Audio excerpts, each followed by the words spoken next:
Merci beaucoup, Monsieur le Président, Monsieur le Premier ministre, Mesdames et Messieurs les membres du gouvernement, chers collègues, maa ngi leen di nuyu.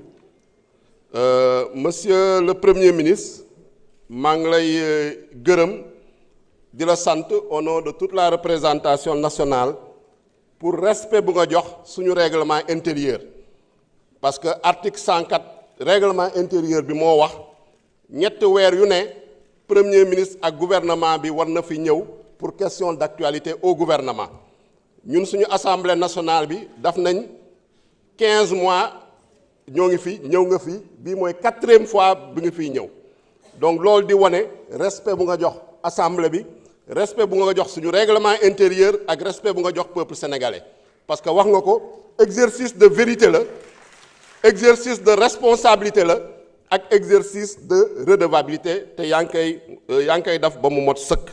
Donc ñu la siy gërëm di la sant suñu ñëwee sur le fond effectivement wax nga ko opposition bi dafa dëgër fit rek nappaate nañuy def waaye amuñu fi dara luñ fiy wax parce que soo déggee koo xam ne nekkoon na fi premier vice-président assemblée nationale daf na fi ñeent mandat. Attendez. nekk na fi président de la commission des lois.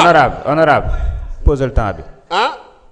non déglu ma nu ko neex lay poser question bàyyi nit ñu liggéey. nga bàyyi arrêtez quand même.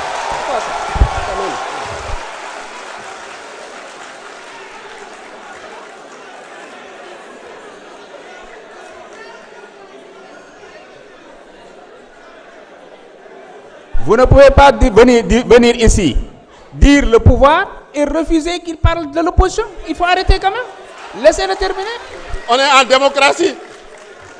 Donc, dama ne nañu bàyyi caaxaan nañu bàyyi tappale nañu bàyyi naxante bi munoo fee nekk nga def fi xawma ñeent mandat fii assemblée nationale nekk fi premier vice-président nekk fi président de la commission des lois nekk fi président du groupe parlementaire ñu indi fi ñaata yoon ay proposition de loi pour xeex mbirum góor jigéen chaque fois nga dem bureau ba bloqué ko rejeté ko ngay ñëw fii di naan ay criminalisation durcissement mais nañu bàyyi caaxaan bi xanaa da ngeen foog ne sénégalais yi dañoo naax wala dañoo amnésique il faut qu'on respecte quand même les sénégalais un minimum. beneen bi sama naataangoo président de groupe ñëw na fi naan la violence inouïe ba pare moom moo fi ñëwoon porter loi d'amnistie ba nga xam ne ci ay événements diggante 2021 ak 2024 rey nañ fi plus de 80 personnes blessé fi des milliers de personnes emprisonné des milliers de personnes ngay ñëw naan ay violences inouïes mais quand même il faut pas qu'on soit amnésique il faut qu'on respecte le Sénégalais il faut qu'on respecte la représentation nationale sénégalais yi fàttewuñu monsieur le premier ministre lu ñu la bëgg a wax bu mu fi ñëwee daf nga déclaration faut pas excusez-moi. C'est une stratégie pour parasiter la prise de parole. Faut pas réagir. Laissez-moi gérer. Laissez-nous continuer. On a quand même l'habitude face à ces petits opposants-là. Ils ne nous inquiètent pas. Laissez-nous continuer. Donc, ce que je veux dire, monsieur le Premier ministre, ñëw nga fi présenter déclaration de politique générale. ñëpp gis nañu sa déclaration de politique générale lu nga fi wax par rapport ak ambition bu nga am. Par rapport ak rupture bu nga fi bëgg a indi par rapport ak le plan de redressement économique et social gis nañ ni par rapport aux résultats yu ngeen fi présenté yéen a nga ci yoon bi ñoo ngi leen di encourager ñoo ngi leen di féliciter en tout cas le groupe parlementaire Pastef les Patriotes est derrière vous et va vous accompagner pour l'atteinte de vos objectifs.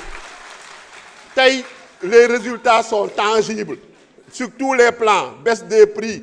wàññi nañu carburant bi wàññi nañu électricité bi ba pare wis leen dolli ci gagné Coupe d'Afrique des Nations donc lan ngeen bëggati nañu waxane dëgg bàyyi leen caaxaan yi ak tappale yi respecté ñu mënoo fay ñëw non mais nañu respectante rek lu ma bëgg a wax mooy ni monsieur le premier ministre ñoo ngi leen di encourager ci dynamique bi ñëpp comprendre nañ ni on est dans une phase de redressement nag lépp luñ ci soxla daf leen ko en termes de résultats en termes de moyens Inch'Allah Assemblée nationale bi dina leen ko jox lu ci des nag continuez résolument vos chemins.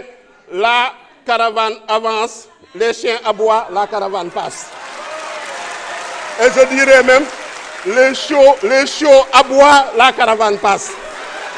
Donc, monsieur le Premier ministre, une question rek la amoon lu mu lay poser ci contexte redressement économique et social bi ban message nga bëgg a adresser aux Sénégalais ban message nga bëgg a adresser au peuple sénégalais parce que ñoo ñu amal solo c'est pas ces petits opposants là. C'est vraiment, je vous remercie.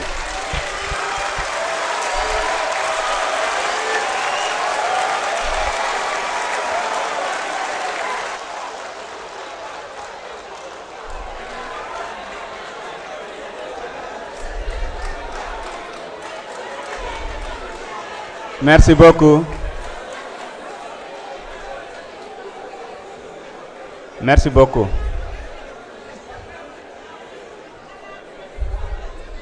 S'il vous plaît, Monsieur le Premier ministre, vous avez la parole pour 20 minutes.